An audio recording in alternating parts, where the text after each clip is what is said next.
याद है वो स्कूल का टिफिन या फिर शाम की चाय। हाँ बिल्कुल, अक्सर साथ में बिस्किट तो होते ही थे। वही तो। और बहुत मुमकिन है कि वो ब्रिटानिया का ही कोई बिस्किट हो, शायद गुड डे या मुरी गोल्ड। हाँ, या फिर वो चॉकलेटी बर्बन, मेरे बचपन की यादें जुड़ी हैं उससे। बिल्कुल, नाम लेते ही जैसे वो स्वाद याद आ जाता है ना। सही कहा। लेकिन आज हम सिर्फ इन मीठी यादों में नहीं खोएंगे। बल्कि ये सवाल पूछेंगे कि क्या ये जानी मानी कंपनी जो पीढ़ियों से हमारे घरों का हिस्सा रही है, सिर्फ एक गुजरे जमाने की बात है या आने वाले कल के बाजार में भी मतलब उतनी ही मजबूती से टिकी रह सकती है? ये अच्छा सवाल है, बहुत रेलेवेंट है आज के समय में। तो आज हम ब्रिटानिया इंडस्ट्रीज लिमिटेड की पूरी कहानी, उसकी मौजूदा स्थिति और हाँ, भविष्य की संभावनाओं पर एक गहरी नजर डालने वाले हैं। ठीक है, हमारे पास जो स्रोत सामग्री है वो कंपनी की इस दिलचस्प यात्रा का विश्लेषण करती है।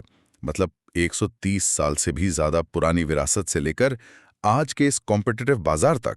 हाँ, काफी लंबा सफर रहा है। तो हमारा मिशन है ये समझना कि ब्रिटानिया भारत के तेजी से बदलते उपभोक्ता बाजार में अपनी खास जगह कैसे बनाए हुए हैं और आगे क्या बड़े अवसर हैं और कौन सी गंभीर चुनौतियां इंतजार कर रही हैं। चलिए समझते हैं। चलिए पहले कंपनी का एक छोटा सा परिचय देख लेते हैं।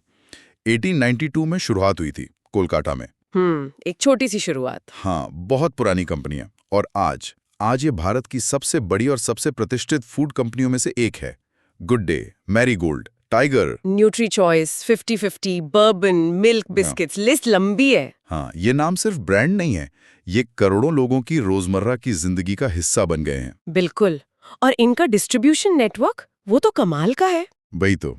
सोचिए, देश भर में 50 लाख से ज्यादा रिटेल दुकानों तक इनकी पहुंच है, सीधी या इनडायरेक्ट। 50 लाख, ये बहुत बड़ा आंकड़ा है। इससे पता चलता है कि उनकी पकड़ कितनी मजबूत है। और उनकी रणनीति को अक्सर किफायती प्रीमियम कहा जाता है, अफोर्डेबल प्रीमियम। हाँ, मतलब क्वालिटी में प्रीमियम एहसास पर दाम ऐसा कि ज्यादातर लोग खरीद सकें। बिल्कुल, यही उनकी यूएसपी रही है शायद। और दिलचस्प बात यह है, जैसा कि हमारे स्रोत बताते हैं, कि आज भी मतलब 90% से ज्यादा राजस्व बिस्किट और बेकरी से ही आता है। हाँ, ये पॉइंट बहुत महत्वपूर्ण है। इतनी बड़ी कंपनी होने के बावजूद कोर बिजनेस अभी भी बिस्किट ही है। लेकिन अब वो डेयरी, केक, रस्क और यहाँ तक कि स्नैकिंग जैसे नए मैदानों में भी जोर शोर से उतर रहे हैं। बिल्कुल सही कहा। और यही ब्रिटानिया की असली ताकत छिपी है। ये सिर्फ उत्पाद नहीं बेचते। तो क्या बेचते हैं? वो भरोसा बेचते हैं, एक आदत बेचते हैं, एक भावनात्मक जुड़ाव जो सालों में, दशकों में बना है। भावनात्मक जुड़ाव। हाँ। जब कोई चाय के साथ मैरीगोल्ड उठाता है तो वो सिर्फ एक बिस्किट नहीं उठा रहा होता, वो एक जानी पहचानी राहत, एक परंपरा का हिस्सा उठा रहा होता है। सही बात है। यही बेजोड़ ब्रांड रिकॉल, ये जबरदस्त वितरण पहुंच और लगातार कुछ नया करने की कोशिश, जिसे हम कंसिस्टेंट इनोवेशन कहते हैं। जैसे नए फ्लेवर लाना या वो हेल्थ वाली रेंज। हाँ बिल्कुल, ये सब मिलकर इसे बाजार के बाकी खिलाड़ियों से अलग करते हैं। ये सिर्फ एक और एफएमसीजी कंपनी नहीं है, ये लोगों के किचन का, उनकी जिंदगी का हिस्सा है। समझ गया। लेकिन जैसा आपने कहा, 90% निर्भरता बिस्किट पर होना, ये एक दो-धारी तलवार भी है। अच्छा, कैसे? देखिए, भविष्य के टिकाऊ विकास के लिए डेयरी, स्नैक्स और दूसरे क्षेत्रों में विविधीकरण, डाइवर्सिफिकेशन, अब सिर्फ एक विकल्प नहीं बल्कि एक रणनीतिक जरूरत बन गया है। हाँ, ये तो लॉजिकल लगता है। स्रोत बताते हैं कि मैनेजमेंट भी इस बात को समझता है और इसीलिए वो इन नए क्षेत्रों में आक्रामक रूप से निवेश कर रहे हैं। ये सिर्फ आय के नए स्रोत बनाने की बात नहीं है, ये भविष्य के लिए कंपनी को और मजबूत बनाने की कवायद है। हाँ, ये विविधीकरण वाला पहलू काफी महत्वपूर्ण लगता है। तो चलिए भविष्य के विकास की इन्हीं संभावनाओं पर थोड़ी और गहराई से बात करते हैं। बिल्कुल। अनुमान है कि भारत का एफएमसीजी सेक्टर अगले 10 सालों में, सोचिए, 20 लाख करोड़ का आंकड़ा पार कर सकता है। 20 लाख करोड़, ये तो बहुत ही बड़ा अवसर है। वही तो सवाल ये है कि ब्रिटानिया इस विशाल बाजार में अपनी हिस्सेदारी बढ़ाने के लिए क्या खास कदम उठा रही है। हमारे स्रोत क्या कहते हैं इस बारे में? देखिए, ब्रिटानिया के पास विकास के कई मजबूत इंजन हैं जिन पर वो एक साथ काम कर रही है। पहला और शायद सबसे महत्वपूर्ण है ग्रामीण विस्तार, रूरल एक्सपेंशन। हाँ, रूरल इंडिया की ग्रोथ स्टोरी तो सब जानते हैं। बिल्कुल, भारत की असली ग्रोथ स्टोरी अब काफी हद तक ग्रामीण और छोटे शहरों से आ रही है। वहाँ आमदनी बढ़ रही है, लोगों की आकांक्षाएं बढ़ रही हैं। तो ब्रिटानिया का क्या प्लान है वहाँ? ब्रिटानिया का लक्ष्य है अपनी सीधी पहुंच को 25 लाख से ज्यादा ग्रामीण दुकानों तक ले जाना। 25 लाख? हाँ, और स्रोत इस बात पर जोर देते हैं कि ये सिर्फ माल पहुंचाना नहीं है, ये ग्रामीण उपभोक्ताओं की जरूरतों और पसंद को समझना भी है। मतलब लोकल लेवल पर स्ट्रैटेजी। हाँ, जिसके लिए वो शायद स्थानीय स्तर पर मार्केटिंग और बिक्री की रणनीति भी अपना रहे होंगे। ये एक बहुत बड़ा अवसर है, लेकिन जटिल भी है। रूरल इंडिया में लॉजिस्टिक्स और डिस्ट्रीब्यूशन अपने आप में एक चुनौती है। समझ गया। और दूसरा स्तंभ क्या है? दूसरा प्रमुख स्तंभ है उत्पाद विविधीकरण, प्रोडक्ट डाइवर्सिफिकेशन।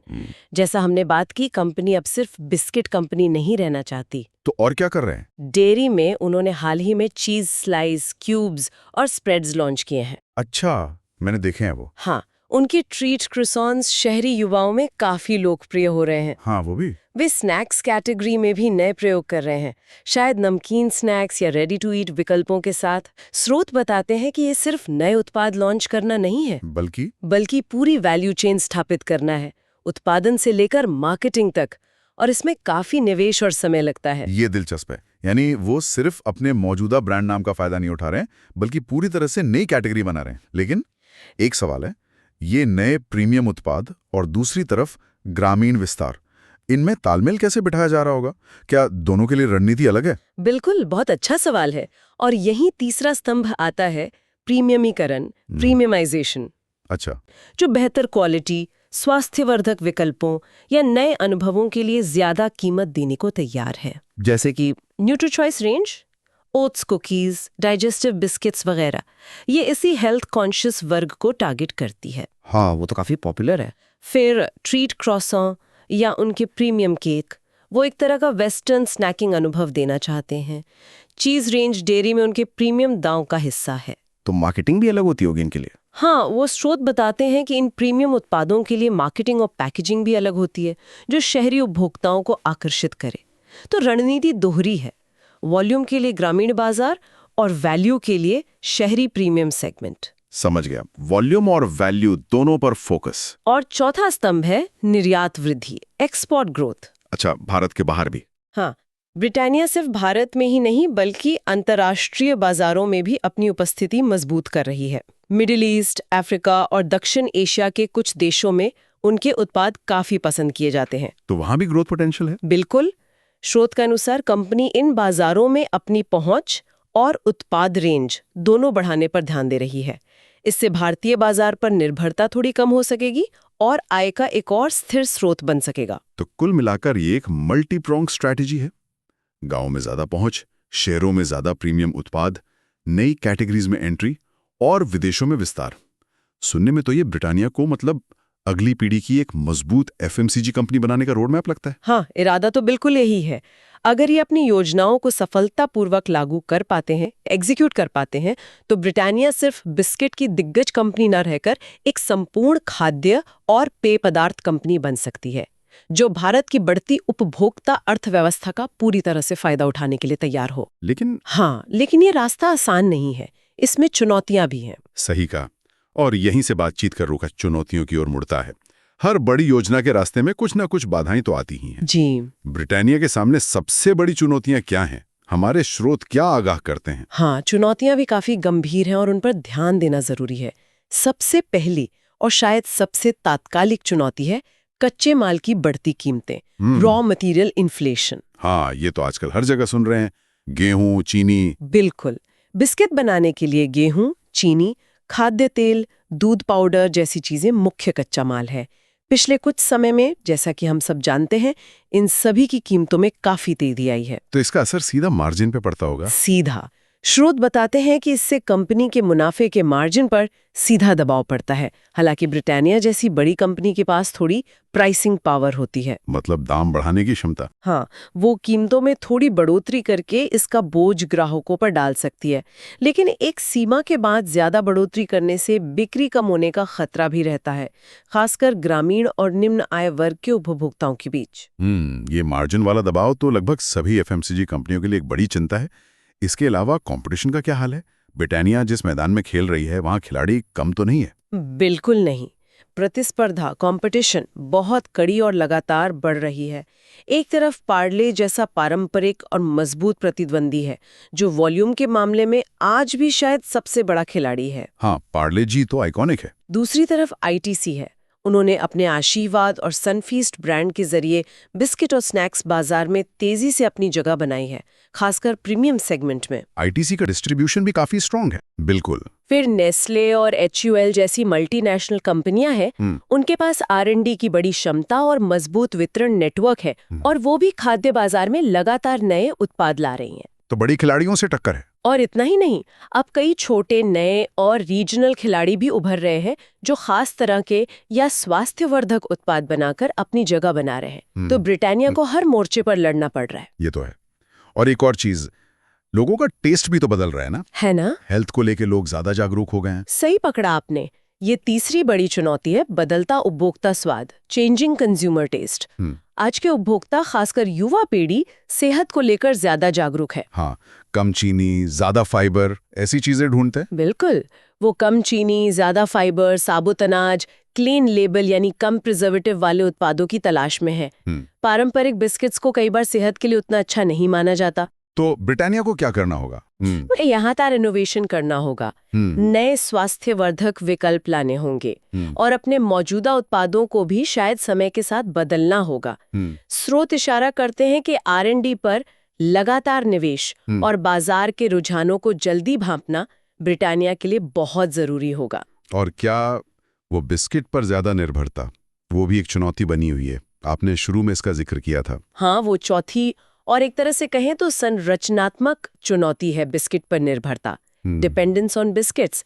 हालांकि कंपनी डेयरी, केक, रस्क और स्नैक्स में विस्तार कर रही है, लेकिन 90% रेवेन्यू अभी भी वहीं से है। एग्जैक्टली। हाँ। इसका मतलब है कि अगर बिस्किट बाजार में किसी वजह से मंदी आती है, या कंपटीशन बहुत बढ़ जाता है, या लोगों का रुझान बिस्किट से हटकर किसी और स्नैक की तरफ चला जाता है, तो कंपनी के मुनाफे पर बहुत बड़ा असर पड़ सकता है। बिल्कुल।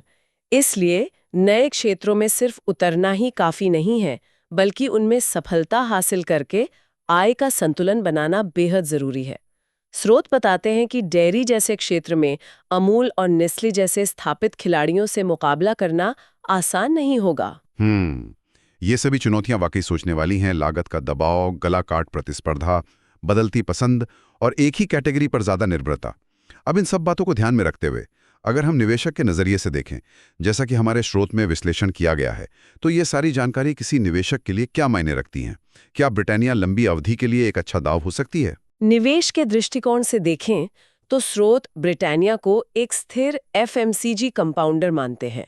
स्टडी एफएमसीजी कंपाउंडर मतलब ऐसी कंपनी जो शायद आपको रातों रात अमीर ना बनाए, लेकिन शेयर बाजार के उतार चढ़ाव के बीच भी धीरे धीरे लगातार आपके निवेश को बढ़ाने की क्षमता रखती है, जैसे एक पेड़ समय के साथ बढ़ता है। अच्छा, और इसकी वजह है कंपनी की मजबूत ब्रांड इक्विटी, उसका जबरदस्त वितरण नेटवर्क और एक ऐसा बिजनेस मॉडल जो अच्छा कैश फ्लो पैदा करता है, नकदी प्रवाह।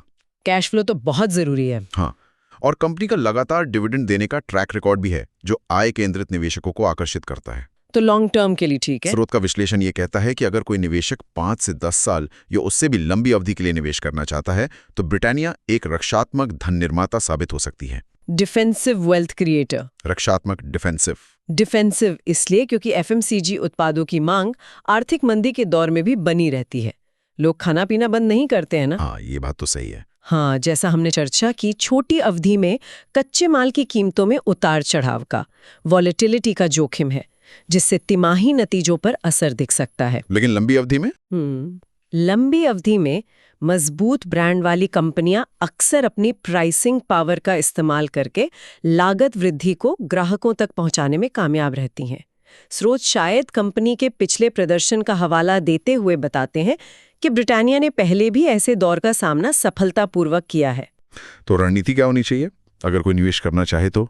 क्या अभी सही समय है या इंतजार करना बेहतर है? देखिए, स्रोत सीधे तौर पर खरीदने या बेचने की सलाह तो नहीं देते, जाहिर है, लेकिन वो कुछ रणनीतियों का जिक्र करते हैं जो इस तरह के स्टॉक के लिए उपयुक्त हो सकती हैं। जैसे कि एक है SIP, सिस्टमैटिक इन्वेस्टमेंट प्लान, यानी हर महीने एक निश्चित रकम निवेश करते रहना। इससे आपको बाजार के उतार चढ़ाव का औसत लाभ मिल जाता है। हाँ, SIP तो काफी पॉपुलर है। दूसरी रणनीति है गिरावट पर खरीदना, बाय ऑन डिप्स, यानी जब किसी वजह से शेयर की कीमत में गिरावट आए तब निवेश करना। लेकिन इसमें टाइमिंग का मसला है। खेल है स्लो बट स्टेडी कंपाउंडिंग।